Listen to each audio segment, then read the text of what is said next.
नमस्कार दोस्तों, अपने बच्चों की बुद्धि को भ्रष्ट होने से कैसे बचाएं। आज शनिवार को मैं अपने दोनों बच्चे के हवाले करता हूं। मेरी एक बेटी है 15 साल की है और मेरा बेटा जो है वो 18 साल का है। और आज मेरी चिंता ये है कि मैं अपने दोनों बच्चे की बुद्धि को भ्रष्ट होने से कैसे बचाऊं। और ये कारण इसलिए भी है क्योंकि आज मेरे स्कूल में SCB हाई स्कूल लोको बाज़ार पाथरडी में टीचर पेरेंट्स मीटिंग रखा गया था। इस मीटिंग को बहुत ही मैंने सफलतापूर्वक होते हुए देखा। क्लास 7, 8, 9, 10 के गार्जियंस को बुलाया गया था। ऑलमोस्ट सभी गार्जियंस अटेंड किए हैं। कुछ 4-5 को छोड़ करके उन्हें फिर कभी आना पड़ेगा और आना ही पड़ेगा। इसमें मैं देख रहा था जब पेरेंट्स और टीचर्स की मीटिंग हो रही थी, जिसके जज हमारे स्कूल के प्रिंसिपल थे। मैं खुलकर नहीं बोल पा रहा था, लेकिन मुझे यही समझ में आ रहा था कि अपने बच्चों की बुद्धि को भ्रष्ट होने से कैसे बचाएं। अब मैं स्कूल की बात छोड़ता हूँ, अपने ऊपर आता हूँ। वो इसलिए भी क्योंकि जब मैंने देखा कि पेरेंट्स कितना जानते हैं अपने बच्चे के बारे में, तो मेरा अपना दावा है कि पेरेंट्स अपने बच्चे के बारे में बहुत कम जानते हैं। उससे ज़्यादा टीचर जानते हैं उन बच्चों के बारे में। क्या कुछ उपाय है कि हम अपने बच्चों के बुद्धि को भ्रष्ट होने से बचा सकें? और किसको मैं कह रहा हूँ बुद्धि का भ्रष्ट होना, आज हम लोग उस पर बात करेंगे। सबसे पहली बात कि जो हमारे बच्चे हैं, मैं चूँकि अपने दोनों बच्चे को लेकर कहूँगा ताकि किसी को बुरा नहीं लगे कि मैं किसी के बच्चे को कह रहा हूँ। मेरे अपने 2 बच्चे हैं, बेटी 15 साल की है, बेटा 18 साल का है। और मेरा आज की चिंता ये है कि अपने बच्चों की बुद्धि को भ्रष्ट होने से कैसे बचाएं। इसका उत्तर बहुत मुश्किल है और आसान भी है। क्या चाहता हूँ मैं अपने बच्चों से? जब भी मैं अपने आप को मैं कह रहा हूँ तो समझिए कि मैं आप सबके तरफ से बोल रहा हूँ। मेरे जितने भी आज दर्शक हैं, 2720 सब्सक्राइब्स मेरे हैं और करीब 7,50,000 के आसपास व्यूज़ को ध्यान में रखते हुए मैं कह सकता हूँ कि मेरे वीडियोज़ को प्रतिदिन हज़ारों लोग देखते हैं। और आज भी अब तक मेरे वीडियोज़ को लगभग 3,000 लोग देख चुके हैं, जो मैं सुबह से अब तक डाला हूँ।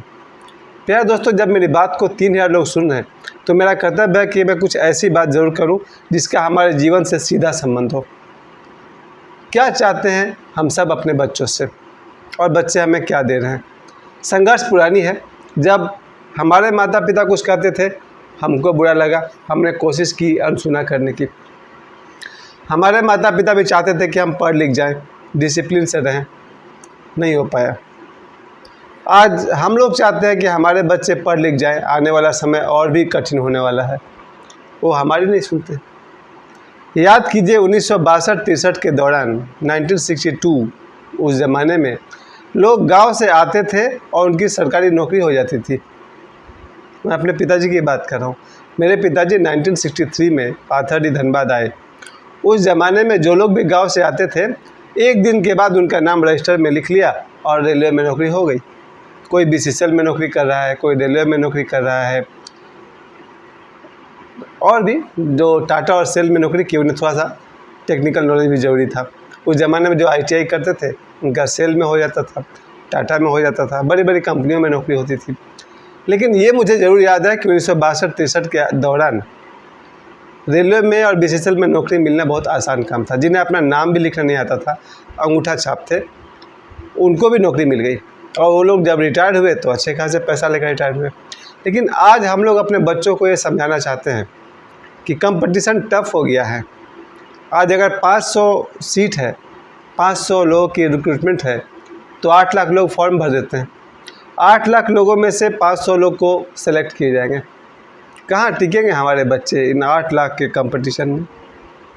प्यारे दोस्तों, मैं यही चिंता आज मैं व्यक्त कर रहा हूँ कि हमारे बच्चे जब आज से 2-3 साल बाद, 5 साल बाद जब कंपटीशन में बैठेंगे तो उनका मुकाबला लाखों लोगों से होगा और लाखों लोगों के दौड़ में से 500 लोगों को सेलेक्ट किया जाएगा। कहाँ टिकेंगे हमारे बच्चे? इसमें वही बच्चे टिक पाएंगे जिनका बुद्धि कॉन्सेंट्रेट है, जिनका बुद्धि भ्रष्ट हो गया है, बुद्धि हारा जा चुका है। वैसे लोग का पास होना मुश्किल हो जाएगा।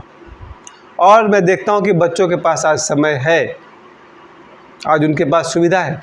आज कोई भी प्रश्न गूगल से पूछते हैं लोग तो आंसर मिल जाता है। हमारे ज़माने में वो सुविधा नहीं थी। एक वर्ड का मीनिंग जानने के लिए डिक्शनरी खरीद के लाना पड़ता था, या पड़ोसी अंकल से जाके पूछना पड़ता था कि इस वर्ड का क्या मीनिंग है। आज बच्चे मोबाइल से पूछते हैं और उनको आंसर मिल जाता है। किसी भी विषय का, चाहे वो मैथ्स हो या इंग्लिश हो या कितना भी लॉन्ग क्वेश्चन हो, पूरा चैप्टर समझना हो, शायद हर तरह की सुविधा आज मोबाइल में अवेलेबल है।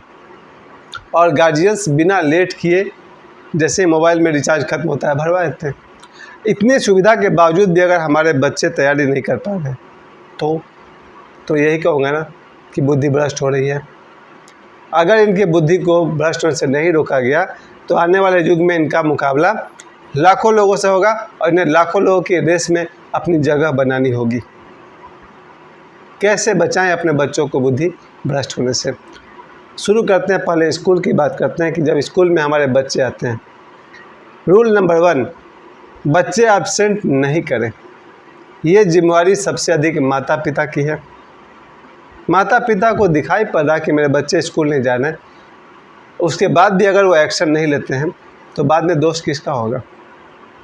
क्योंकि जो बच्चा स्कूल आएगा वो जितना वो 6 पीरियड में सीख पाएगा उतना वो घर बैठ के सीख पाएगा? मुझे तो लगता है कि नहीं।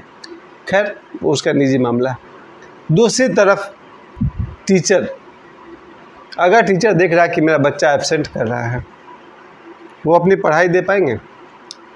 मुश्किल है। कुछ ठोस कदम उठाने पड़ेंगे प्रिंसिपल को, टीचर को और गार्जियंस को, ताकि बच्चे सबसे पहले अपना अटेंडेंस ठीक करें।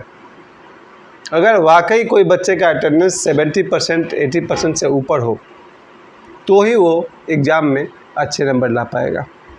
तो आज के मेरी पहली सजेशन यही है, कृपया हम सब अपने बच्चों को रेगुलर स्कूल भेजें।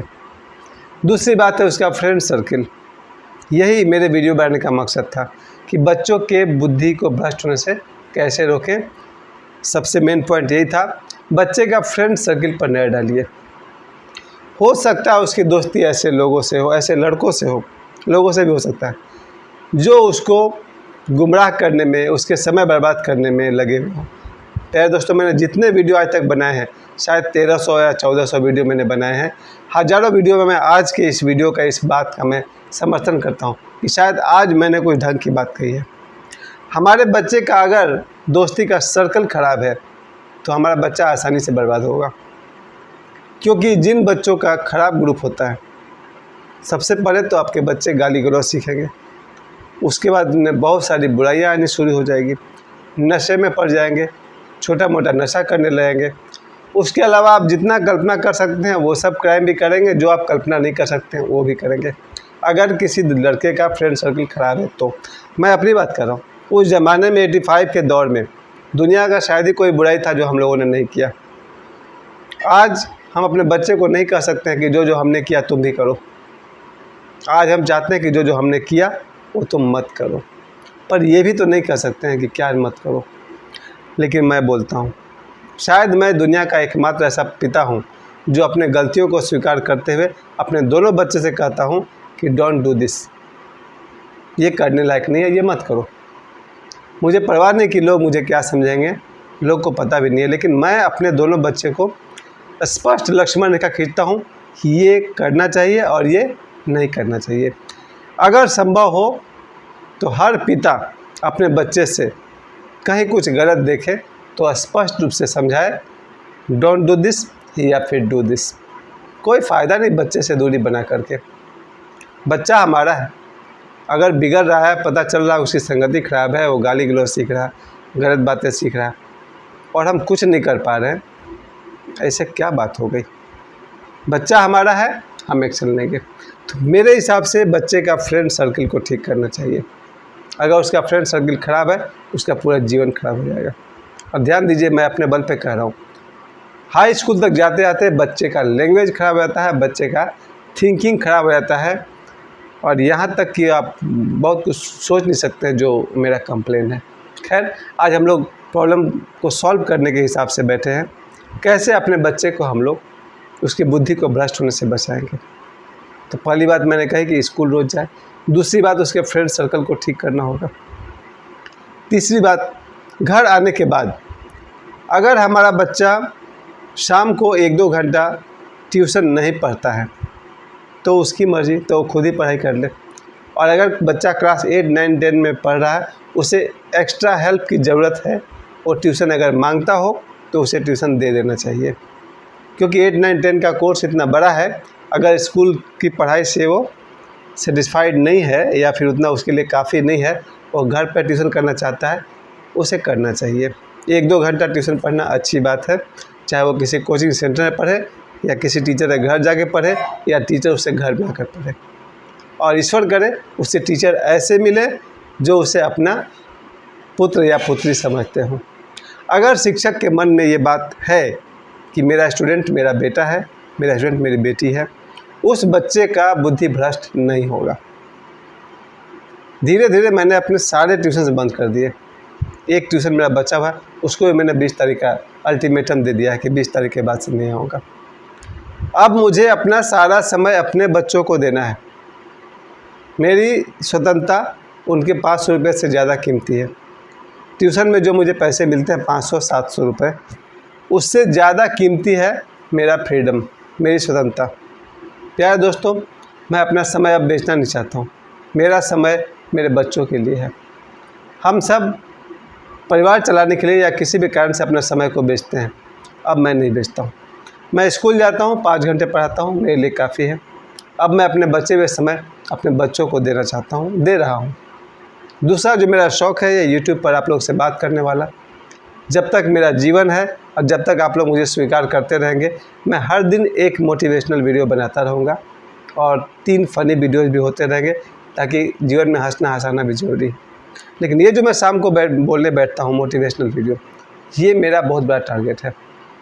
बच्चे जब मेरे घर में हैं, अगर शाम को अंधेरा होने के बाद, यानी कि 6-7 बजे के बाद, अगर मेरा बच्चा 7 बजे से 9 बजे तक नहीं पढ़ रहा है तो उसका बुद्धि भ्रष्ट है। कोई कारण नहीं है कि हमारा बच्चा शाम को 7 से 9 नहीं पढ़ता है। अपने बच्चे को अगर बुद्धि भ्रष्ट होने से बचाना है, उसे ये बात समझ में आनी चाहिए कि शाम को 7 बजे से 9 बजे तक पढ़ाई के लिए होता है, और यदि वो बुद्धिमान है तो थोड़ा और ज़्यादा पढ़ेगा। खैर, इतना कि मैं कम से कम आशा ज़रूर करता हूँ।